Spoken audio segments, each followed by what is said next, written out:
Hello అండి అందరికీ. కార్తీక పౌర్ణమి రోజు జ్వాలాతోరణం మీరు ఎప్పుడైనా చూసున్నారా? ఇది కొన్ని శివాలయాల్లో మాత్రమే చేస్తారండి. కార్తీక పౌర్ణమి రోజు నైట్కి జ్వాలాతోరణం కట్టి దాని కింద 3 ప్రదక్షిణాలు చేస్తారండి ప్రతి ఒక్కరూ కూడాను.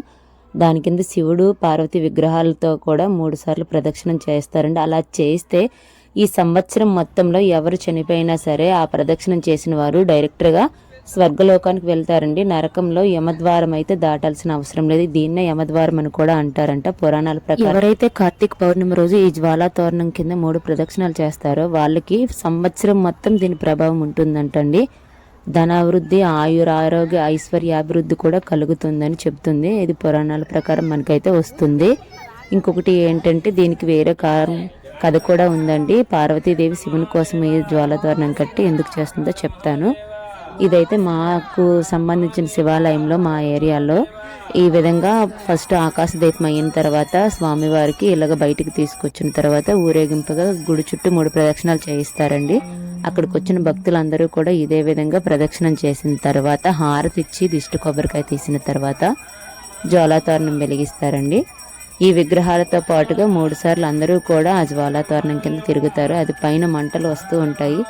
కొత్త వరి గడ్డి పోచలను తీసుకొస్తారండి. మనకు అప్పుడే నూర్చిన వరి గడ్డి పోచలను తీసుకువచ్చి దాన్ని ఒక తోరణంగా శివాలయం బయట బయట కట్టి దానికి నెయ్యి, హారతి కొంచెం అప్లై చేస్తారండి. దాని నిండా జల్లిన తర్వాత దానికి ఒక కాగడాగా గడ్డితోనే తయారు చేసి ఆ కాగడాకు మంట వెలిగించిన తర్వాత దానితో జ్వాలాతోరణం అయితే వెలిగిస్తారండి. పల్లెకలో ఇప్పుడు చూసారా శివుడు పార్వతి విగ్రహాలను అయితే పల్లకులో పెడుతున్నారండి. గర్భగుడిలో నుంచి తీసుకొని వచ్చిన తర్వాత వీటికి కళ్యాణం కూడా చేస్తారండి.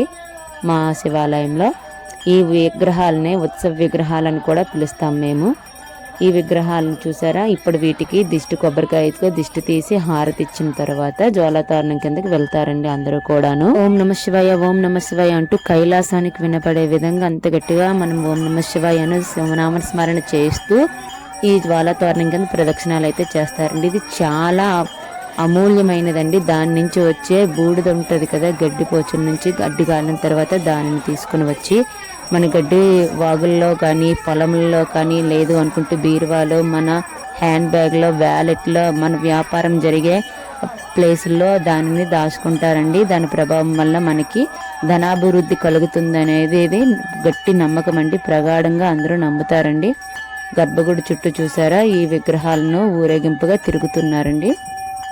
ఈ జ్వాలాతోరణం కింద ఎవరైతే తిరుగుతారో వాళ్ళకి సంవత్సరం వరకు యమలోక ప్రాప్తి అనేది ఉండదండి. ఎవరైనా మరణించిన ఎడల డైరెక్ట్గా స్వర్గలోకానికే వెళ్తారు. కానీ యమద్వారం ఈ జ్వాలాతోరణం కింద దాటుతాం కనుక మనం ఆల్రెడీ యమద్వారం తొక్కినట్టేనండి. సో మనకి యమలోక ప్రాప్తి నుంచి రక్షిస్తుంది, స్వర్గానికే ప్రాప్తిమిస్తుందండి. ఈ జ్వాలాతోరణం అంత అపూర్వమైనదండి. ఒకప్పుడు పురాణాల ప్రకారం చూసుకుంటే పార్వతీదేవి శివుని కోసం ఈ జ్వాలాతోరణం కట్టి 3 ప్రదక్షిణాలు చేస్తుందంట. అది దేనికోసమో ఎప్పుడో ఏంటనేది నేను చెప్తాను. ప్రస్తుతానికైతే వీడియో చూడండి. అదృష్టం ఓన్లీ కార్తీక పౌర్ణమి రోజు మాత్రమే దక్కుతుందండి. ఎందుకంటే కార్తీక పౌర్ణమి రోజు సాయంత్రం స్వామివారికి అభిషేకం చేసినాక హారతి ఇచ్చినాక తర్వాతను ఆకాశ దీపం వెలిగించి కార్యక్రమం పూర్తయ్యాక స్వామి పార్వతి పరమేశ్వరులను విగ్రహ రూపంలో బయటకు తీసుకొచ్చి కలశం కూడా ఫస్ట్ తీసుకొస్తారండి. వాటితో భక్తులందరూ గుడి చుట్టూ 3 ప్రదక్షిణాలు చేశాక జ్వాలాతోరణం దగ్గరికి వస్తారండి. పైన బగబగా మండుతూ ఉంటుంది జ్వాలాతోరణం. కిందన ప్రతి ఒక్కరు 3 ప్రదక్షిణాలు అయితే చూసుకుంటూ జాగ్రత్తగా చేసుకోవాలండి. ఎందుకంటే అవి గడ్డిపోచలు పడుతూ ఉంటాయి. సో మనం జాగ్రత్తగా చూసుకుంటూ 3 ప్రదక్షిణాలు అయితే చేయాలండి. అది చాలా మంచి ఫలితాన్ని ఇస్తుంది. మా ఏరియాలో ఎవ్రీ ఇయర్ ఇలానే చేస్తారండి. మీకు ఎంతమందికి జ్వాలాతోరణం తెలుసో నాకు కామెంట్ రూపంలో తెలియచేయండి. కలసం ఇగోండి, ఇప్పుడైతే నెయ్యి పోస్తున్నారు. నెయ్యి, హారతి కూడా పోస్తారండి. జ్వాలాతోరణం వెలిగించడం కోసం గడ్డి పోచలతో తయారు చేసిన కాగడితో ఫస్ట్ పంతులు గారు జ్వాలాతోరణం వెలిగిస్తారండి. తర్వాత భక్తులందరూ కూడా జయగంటలతో శంఖారావం డమరకం మోగిస్తూ జ్వాలాతోరణం కింద 3 ప్రదక్షిణాలు చేసి మళ్ళీ పార్వతీ పరమేశ్వరులను మళ్ళీ గర్భగుడి చుట్టూ 3 ప్రదక్షిణాలు శివాలయం చుట్టూ చేయిస్తారండి. విగ్రహాలతో పాటుగా భక్తులందరూ కూడా ప్రదక్షిణం చేసిన తర్వాత పునఃప్రతిష్ఠ చేస్తారు గర్భగుడిలో విగ్రహాలను. ఆ తర్వాత హారతి ఇచ్చిన తర్వాత ప్రసాదం పంచిపెట్టిన తర్వాత భక్తులందరూ ఎవరింట్లకు వాళ్ళు వెళ్తారండి.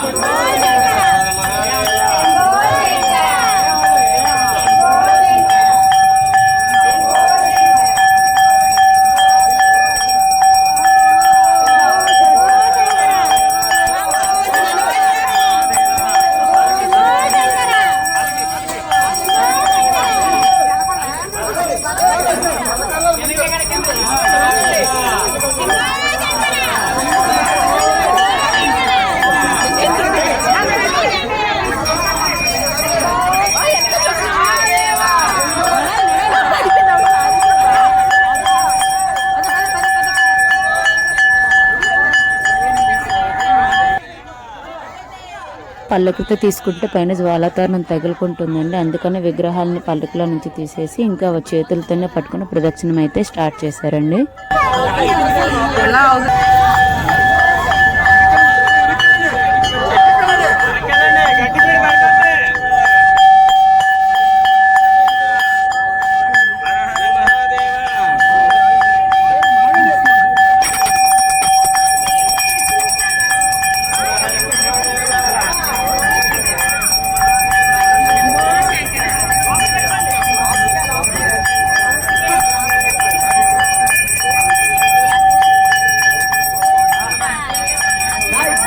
అసలు పురాణాల ప్రకారం జ్వాలాతోరణం అసలు కథ ఏంటి అంటే, అమృతం కోసం దానవులు దేవతలు సాగర మదనం చేసేటప్పుడు వాళ్ళకు మొదటగా ఉద్భవించేది విషం ఉద్భవిస్తుందండి సముద్రం నుంచి. ఆ సముద్రం నుంచి విషం వచ్చిన తర్వాత విషాన్ని చూసి దేవతలు దానవులు ఇరువురు కూడా చాలా భయపడిపోతారు. అప్పుడు అక్కడికి శివుడు వచ్చి ఆ విషాన్ని తన కంఠంలో పెట్టుకుంటాడండి తాగేసి. అందుకే నీలకంఠుడు గర్లకంఠుడు అంటాడు. విషాన్ని కూడా తన కంఠంలో ఉంచుకున్నారు కనుక ఆ సమయంలో శివునికి ఏమీ జరగకుండా ఉండడం కోసం పార్వతీదేవి జ్వాలాతోరణం కట్టి 3 ప్రదక్షిణాలు చేస్తుందంట శివుని కోసం మొక్కుకొని. అంటే శివునికే ఏమీ జరగకుండా ఉండడం కోసం పార్వతీదేవి ఆ విధంగా చేసింది. కనుకనే మనం కూడా ఈ జ్వాలాతోరణం కింద శివనామస్మరణ చేస్తూ 3 ప్రదక్షిణాలు చేస్తే దాని ప్రభావం సంవత్సరం వరకు మనకు కాపాడుతుందని పురాణాలు చెబుతున్నాయండి. ఆ సంవత్సరం వరకు, ఆ సంవత్సరంలో ఎవరైనా మరణించిన ఎడల వాళ్ళకి స్వర్గలోక ప్రాప్తి కలుగుతుంది. అలాగే ధనాభివృద్ధి, ఆయుర ఆరోగ్య ఐశ్వర్యాభివృద్ధి కూడా కలుగుతుందని పురాణాలు చెబుతున్నాయండి.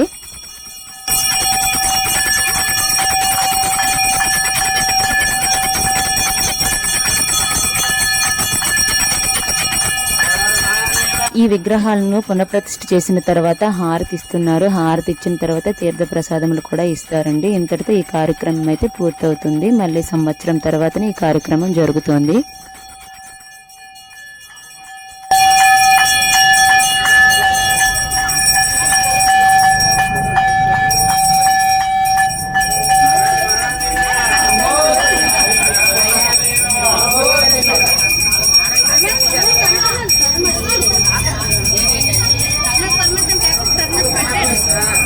పౌర్ణమి రోజు శివాలయంలో కట్టి ఈ జ్వాలాతోరణాన్ని యమద్వారం అని కూడా పిలుస్తారండి.